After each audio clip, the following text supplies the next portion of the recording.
मैं आशा करता हूं कि आप और आपकी फैमिली घर पे स्वस्थ एवं सुरक्षित होंगे और आप घर पे बैठकर मन लगाकर पढ़ाई कर रहे होंगे। आज जो हम पढ़ेंगे वो पढ़ेंगे कंजर्वेशन ऑफ लीनियर मोमेंटम। उसके बाद हम इस कॉन्सेप्ट की कंजर्वेशन ऑफ लीनियर मोमेंटम की एप्लीकेशंस पढ़ेंगे, न्यूमेरिकल्स देखेंगे, and after that we will study impulse. So my dear students, let's start conservation of linear momentum. तो जैसा कि हमने बताया प्यारे बच्चों, आज का जो हमारा टॉपिक है वो है कंजर्वेशन ऑफ लीनियर मोमेंटम।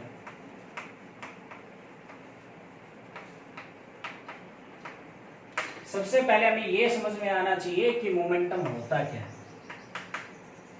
अगर किसी बॉडी का मान लीजिए मास m है और ये बॉडी v वेलोसिटी से भागा जा रहा है इधर की तरफ, तो इसका जो मोमेंटम होता है, कौन सा मोमेंटम? लीनियर मोमेंटम, जिसको हम किससे दिखाते हैं? p से।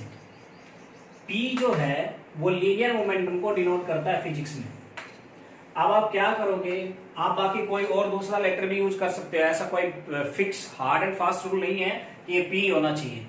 अब आप क्या करोगे, p is equal to mass into velocity, ये आपका लीनियर मोमेंटम देता है। अब ये देखिए जो लीनियर मोमेंटम है इसकी जो SI यूनिट क्या होगी, लीनियर मोमेंटम की SI यूनिट।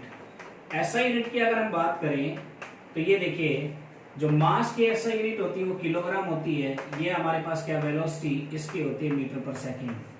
तो लीनियर मोमेंटम की SI यूनिट क्या हो गई? किलोग्राम मीटर पर सेकेंड। रटने की जरूरत नहीं है, फॉर्मूला ध्यान रखिए, फॉर्मूले से यूनिट अपने आप बाहर आएगा। अब देखिए प्यारे बच्चों कि अब हम देखेंगे कि ये जो लीनियर मोमेंटम है ये कंजर्व कब होगा, क्या कंडीशन है और कैसे कंजर्व कराएंगे।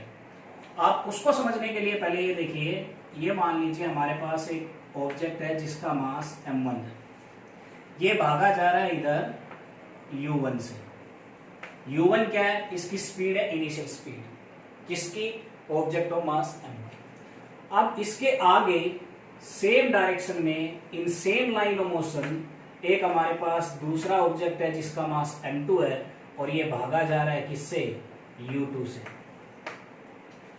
अब ये देखिए अगर हम कहते इफ ये जो u1 है, जो m1 की जो वेलोसिटी है वो अगर u2 से ज्यादा हो जाए और ये सेम डायरेक्शन में ट्रेवल कर रहे हैं तो सोचो क्या होगा? टकराएंगे। क्या होगा? टकराव होगा इनके बीच में, जिस टकराव को हम फिजिक्स में बोलते हैं कोलिजन।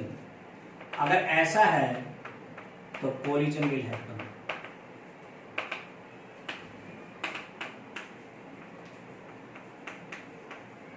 अब देखिए, अब कोलिजन होगा तो हमारे पास ड्यूरिंग द कोलिजन सिचुएशन क्या होगी? ड्यूरिंग द कोलिजन आपके पास सिचुएशन ऐसे होगी, ये हमारा m1 रहेगा और ये हमारा m2 रहेगा, ऐसे कांटेक्ट में आ जाएंगे। कोलिजन तो तभी होगा ना।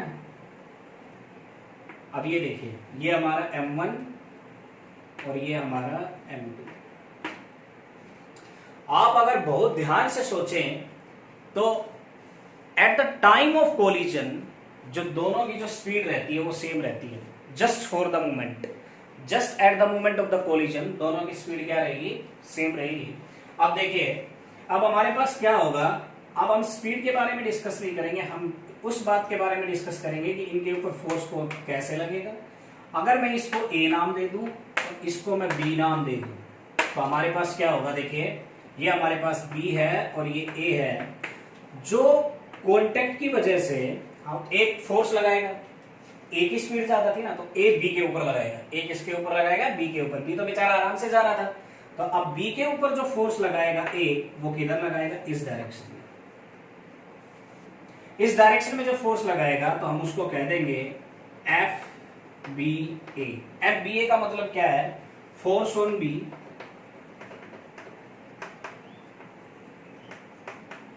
Due to A। अब देखिए Newton third law of motion क्या कहता है कि अगर m1 ने m2 के ऊपर एक्शन लगाया, ये एक्शन है, तो ये m2 भी इसके ऊपर क्या लगाएगा? रिएक्शन लगाएगा। और एक्शन और रिएक्शन दोनों क्या होती है? मैग्नीट्यूड सेम रहता है, डायरेक्शन अपोजिट रहती है। तो ये देखिए ये जो एफ बी ए इधर लगा तो ए के ऊपर इधर लग जाएगा, तो अब इसको कैसे दिखा सकते हैं, एफ ए बी। इसका मतलब क्या है, एफ का मतलब है force on A due to B.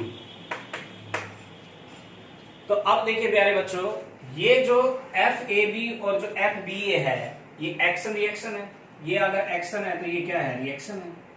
ये जो हमारे पास है एक्शन रिएक्शन पेयर है, एक्शन और जो रिएक्शन होती है उनका मैग्नीट्यूड क्या होता है, इक्वल होता है, और डायरेक्शन क्या होती है, अपोजिट होती है। तो from Newton's third law of motion मैं क्या लिख सकता हूं, मैं लिख सकता हूं कि एफ ए बी का मैग्नीट्यूड, ये मॉडुलस का मतलब होता है magnitude, is equal to F B A, ऐसा लिख सकता हूं। अब देखिए, अब हम क्या करेंगे कि ये देखेंगे कि ये तो था बिफोर कोलिजन, ये ड्यूरिंग कोलिजन। अब आफ्टर कोलिजन क्या होगा कि जब ये कोलाइड कर चुकी होंगी तो क्या होगा, ये देखिए M1 हमारा ऐसे आ जाएगा, M2 हमारा ऐसे आ जाएगा, इनकी जो वेलोसिटी है वो चेंज हो जाएगी क्योंकि फोर्स लगेगा ना इंडिविजुअल ऑब्जेक्ट के ऊपर। M1 के ऊपर FAB लगेगा, M2 के ऊपर FBA लगेगा। फोर्स लगेगा तो एक्सेलरेशन आएगा, एक्सेलरेशन आएगा तो वेलोसिटी में क्या आएगा, चेंज आएगा। तो U1 हमारा V1 हो गया और जो U2 था हमारा क्या हो गया, V2 हो गया। अब देखिए प्यारे बच्चों, अगर मैं मैग्नीट्यूड की बात करूं कि आपके पास FAB है क्या, तो मैं FAB को लिख सकता हूं rate of change of momentum. कौन सा law, Newton second law of motion. Newton second law of motion क्या कहता है कि जो फोर्स होता है वो rate of change of momentum के भी बराबर होता है। मोमेंटम क्या होता है, मास और वेलोसिटी का प्रोडक्ट। तो अब इस वाले ऑब्जेक्ट को देखिए आप, M1 को, इसका इनिशियल मोमेंटम कितना था, M1 का इनिशियल मोमेंटम हम लिख लेते हैं पहले, initial momentum of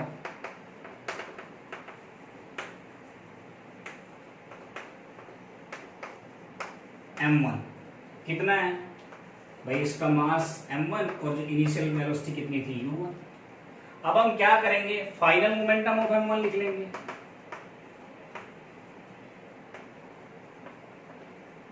final momentum of M1, जब मैं फाइनल मोमेंटम ऑफ M1 लिखूंगा तो मेरे पास क्या हो जाएगा, इसकी फाइनल वेलोसिटी कितनी हो गई, V1। अब देखिए, अब चेंज इन मोमेंटम कितना होगा, change in momentum, final momentum minus initial momentum, तो कितना आएगा, ये आया हमारे पास।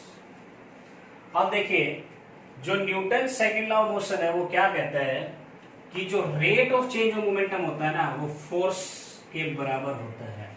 तो इसका मतलब जो नेट फोर्स होगा किसके ऊपर, इस M1 के ऊपर, तो मैं उसको लिख सकता हूं FAB। उसको क्या लिख सकता हूं, FAB, rate of change of momentum. तो चेंज इन मोमेंटम तो हमारे पास ये हो गया, और रेट के लिए हम टाइम से डिवाइड कर देंगे t टाइम। मान लीजिए इस मोमेंटम को चेंज होने में कितना टाइम लगा, t लगा। U1 से V1 आने में कितना टाइम लगा, t लगा। तो rate of change of momentum को मैं ऐसे लिख सकता हूँ, M1 V1 minus M1 U1 upon t। किसके लिए, M1 के लिए। अगर ऐसे ही मैं चेंज इन मोमेंटम उसके लिए लिखना चाहूँ M2 के लिए, तो हमारे पास क्या आएगा, देखिए ये तो था मेरा M1 के लिए। अगर मैं ऐसे लिखना चाहूँ FBA, ये तो फोर्स ऑन B होगा ना, D2A, किसके बराबर होगा, rate of change of momentum. तो M1 की जगह क्या आ जाएगा, M2, V1 की जगह V2, M2, U1 की जगह क्या आ जाएगा, U2, T टाइम। इसने टाइम T लिया तो ये भी T लेगा ना।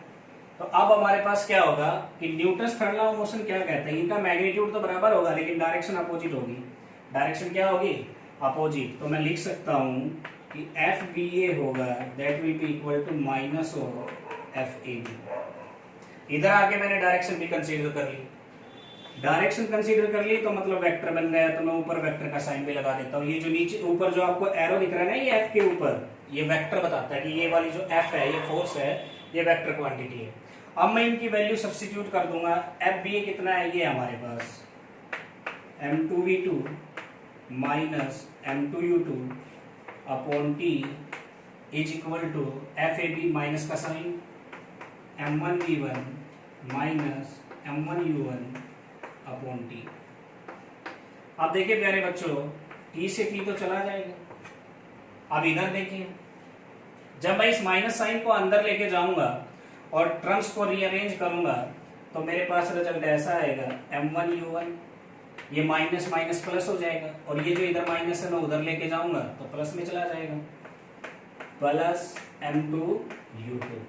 ये देखिए माइनस है, मैं इसको इधर लेके आऊंगा तो ये m2v2 के साथ प्लस हो जाएगा m1v1 इक्वल टू, मैं इसको लिख सकता हूँ m1v1 प्लस m2v2। देखिए ये हमने क्या किया, ये जो था ये हमारा जो मोमेंटम था, इनिशियल मोमेंटम था किनका, दोनों ऑब्जेक्ट्स का, m1 का और m2 का, और ये जो है हमारा फाइनल मोमेंटम है m1 और m2 का, और वो दोनों हमारे पास क्या होंगे, इक्वल होंगे। इक्वल का मतलब क्या है, कंजर्व होंगे। अब इस प्रोसीजर के अंदर जो कंडीशन है कि आप ये अप्लाई कब करोगे फिजिक्स के अंदर, वो कंडीशन क्या है, कंजर्वेशन ऑफ द मोमेंटम तभी लगेगा जब एक्सटर्नल फोर्स ऑन सिस्टम क्या होगा, जीरो। तो कंडीशन आप ध्यान दें, that is very important condition for conservation of linear momentum. This concept is applied in physics only when net external force on system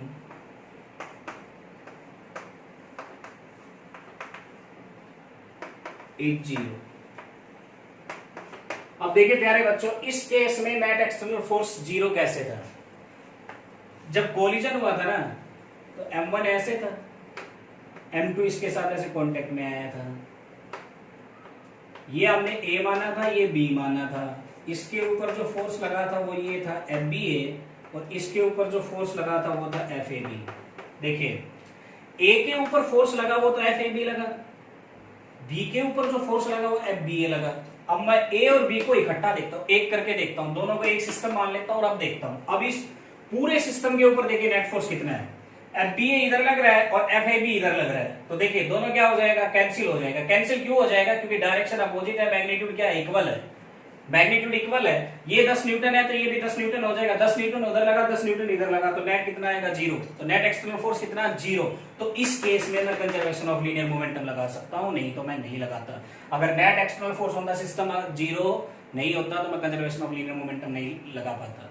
अब देखिए, अगर आपसे ऐसे कहा जाए क्या आप केवल ए के ऊपर कंजर्वेशन ऑफ लीनियर मोमेंटम लगा सकते हो, नहीं लगा सकते, क्योंकि इसके ऊपर जो नेट फोर्स है वो FAB है, FAB को कोई कैंसिल आउट नहीं कर रहा। Net external force on only A is not zero, so I can not apply conservation of linear momentum for object A only. I can apply conservation of the linear momentum for A and B both simultaneously.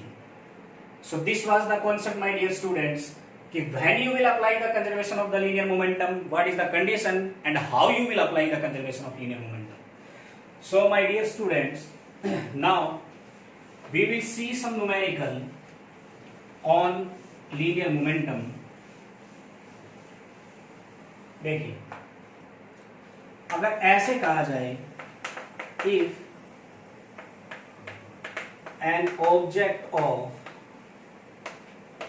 mass m is moving with velocity v has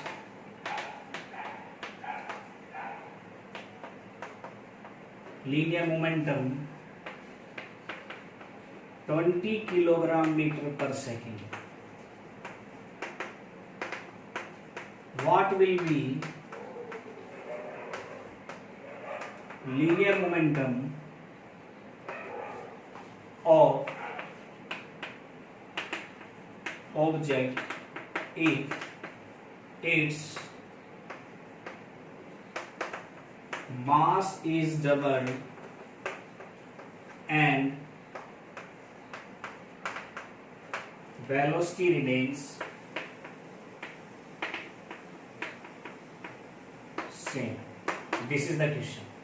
तो देखिए प्यारे बच्चों, जो पहले वाला जो हमारा object का जो मास है वो m, वेलोसिटी कितना v, तो प्रोडक्ट करेंगे तो लीनियर मोमेंटम आ गया। कितना दे रखा है 20 किलोग्राम मीटर पर सेकंड। ये क्या है दिया हुआ है, गिवन है। अब ये देखिए क्या कह रहा है पता है, ये कह रहा है कि जो मास है उसको आप डबल कर दो। मास क्या है डबल, तो मान लीजिए डबल करने के बाद जो मास आया वो m डैश आया तो वो 2 टाइम्स ऑफ m होगा। अब जो वेलोसिटी है वो क्या कह रहा है, जो न्यू वेलोसिटी v डैश वो सेम रहेगी, वो कितनी है v है। अब देखिए ऐसा करने के बाद लीनियर मोमेंटम हमारे पास क्या आएगा, अब जो हमारे पास जो न्यू लीनियर मोमेंटम आएगा, जो नया आएगा, नया linear momentum, new linear momentum क्या आएगा m dash v dash. m dash हमारे पास कितना है 2m, v डैश कितना है v। अब mv का वैल्यू तो हमारे पास है ना, कितना है 20 किलोग्राम मीटर पर सेकंड, तो सब्स्टिट्यूट कर दीजिए। 2 आ गया, 2 इंटू 20 40 किलोग्राम मीटर पर second. This is your answer. कुछ नहीं है, आपको सिर्फ ये पता होना चाहिए लीनियर मोमेंटम को निकालते कैसे हैं फिजिक्स में, उसके बाद जो क्वेश्चन कह रहा है आप करते जाइए, आंसर आ जाएगा। अब देखिए प्यारे बच्चों, अब हम देखेंगे कि जो कंजर्वेशन ऑफ लीनियर मोमेंटम है इसकी एप्लीकेशन क्या होगी। जो हमारी प्रैक्टिकल लाइफ है उसमें हम इसको कहाँ देखेंगे कंजर्वेशन ऑफ लीनियर मोमेंटम को। आप प्यारे बच्चों एक बात हमेशा ध्यान रखें कि अगर आप फिजिक्स पढ़ रहे हो और उसको प्रैक्टिकल लाइफ से कनेक्ट करके आप समझ पा रहे हो तो इसका मतलब you are enjoying the physics. अब देखिए एप्लीकेशन और कंजर्वेशन ऑफ लीनियर मोमेंटम। देखिए पहला जो एप्लीकेशन है वो है हमारे पास इन रॉकेट्स, मिसाइल सिस्टम। रॉकेट के अंदर फिजिक्स के इस कॉन्सेप्ट को लगाया जाता है। कैसे, ये मान लीजिए आपकी एक रॉकेट है,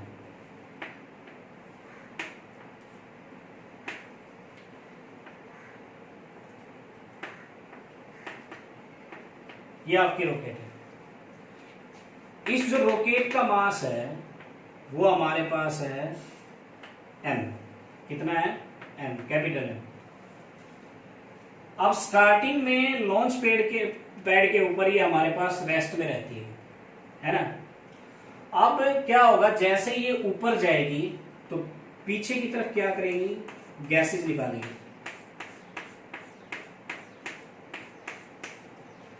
ये जो गैसेज जो है कमिंग आउट होती है, पीछे की तरफ आती है गैसेज। और जो ये जो इसने मास निकाला, जो गैसेज का जो मास है वो है m, छोटा m। और जो गैसेज की जो स्पीड है इस डायरेक्शन के अंदर वो है मान लीजिए छोटा v। ये जो मास m है, इस मास के अंदर हमारे पास इस गैस का मास इंक्लूड नहीं है, केवल जो रॉकेट का मास है, गैसेस का मास नहीं है। अब ये क्या कह रहा है, जैसे ही हम रॉकेट को ऑन करते हैं तो गैसेस नीचे की तरफ निकलना स्टार्ट होती है और जो गैसेस का जो वेलोसिटी है वो बढ़ता जाता है। जब वो इतना बढ़ जाता है कि इसको लिफ्ट करने के लिए इनफ हो जाता है तो हमारी जो रॉकेट है, मिसाइल है, वो ऊपर की तरफ जाना स्टार्ट कर देती है। अब इसमें देखिए, अगर तुमसे पूछा जाए, मान लीजिए आप थोड़े टाइम के बाद अगर किसी रेप्यूटेड ऑर्गेनाइजेशन को ज्वाइन करते हो तो फिजिक्स कहाँ काम आएगी। आपसे पूछे कि बताइए इस रॉकेट की स्पीड कितनी होगी, what will be speed of rocket और missile, whatever it is. आपको ये m बता दिया, ये m बता दिया और गैसेस की स्पीड दे दी और आपसे पूछ लिया what will be the speed of rocket.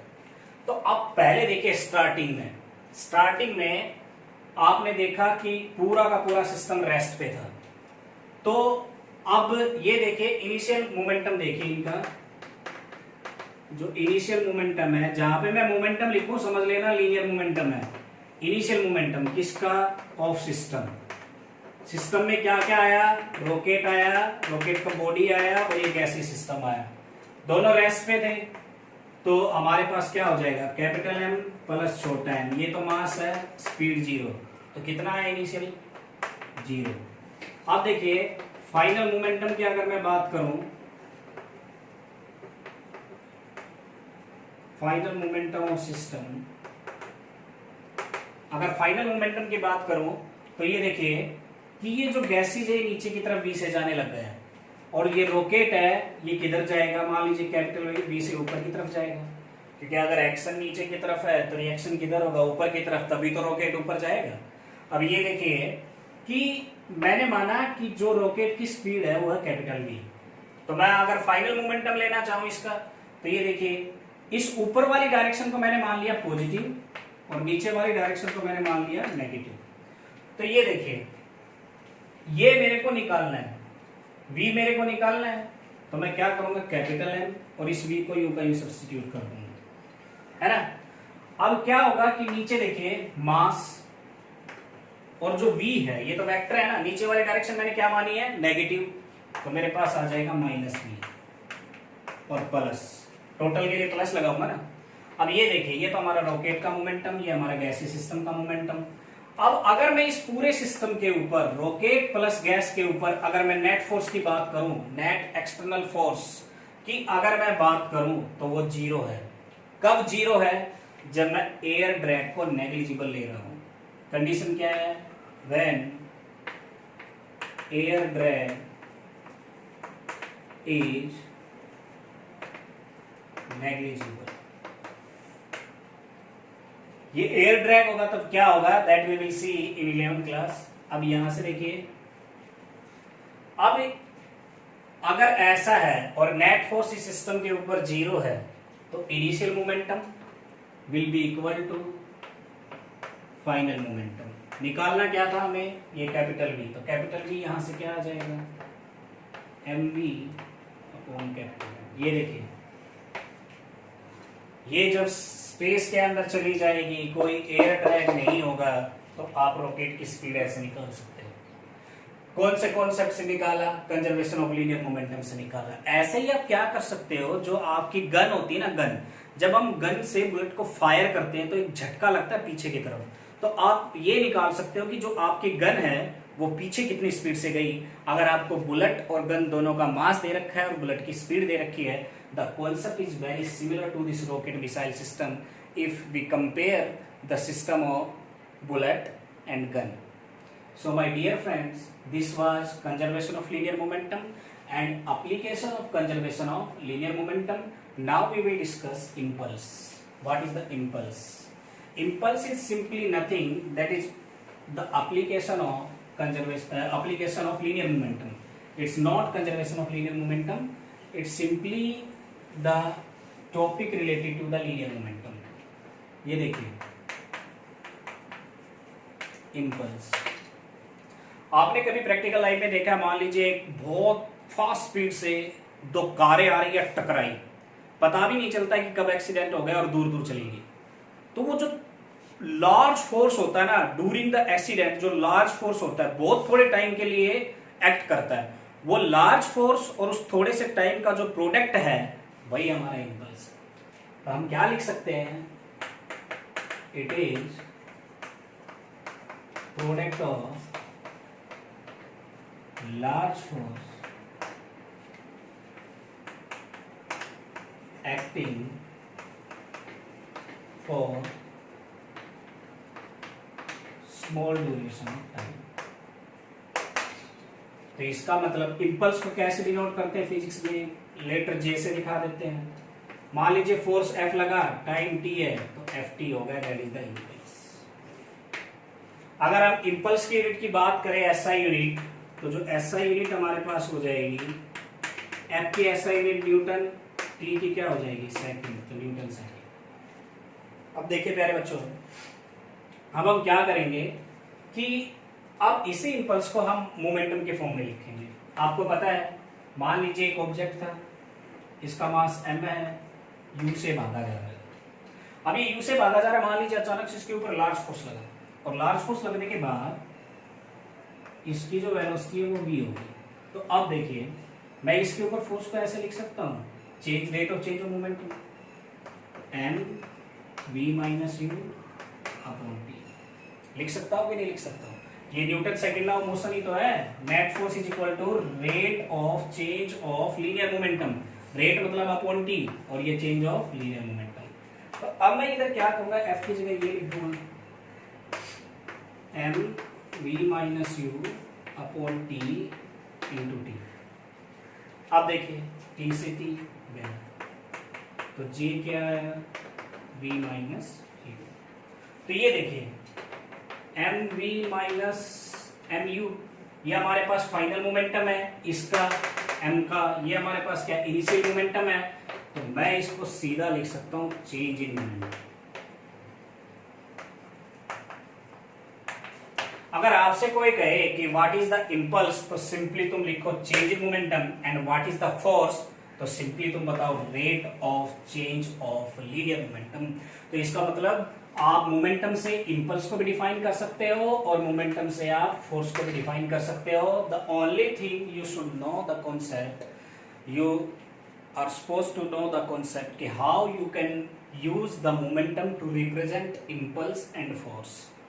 अब देखिए प्यारे बच्चों, अगर आपसे कोई ऐसे कह दे कि आपके पास फोर्स टाइम ग्राफ है, मान लीजिए ये है, इधर आपका फोर्स है, इधर आपका टाइम है, और ये ग्राफ है, ये टाइम t1 और ये टाइम इस पॉइंट के लिए, ये इधर टाइम एक्सिस है, ये हमारा t है।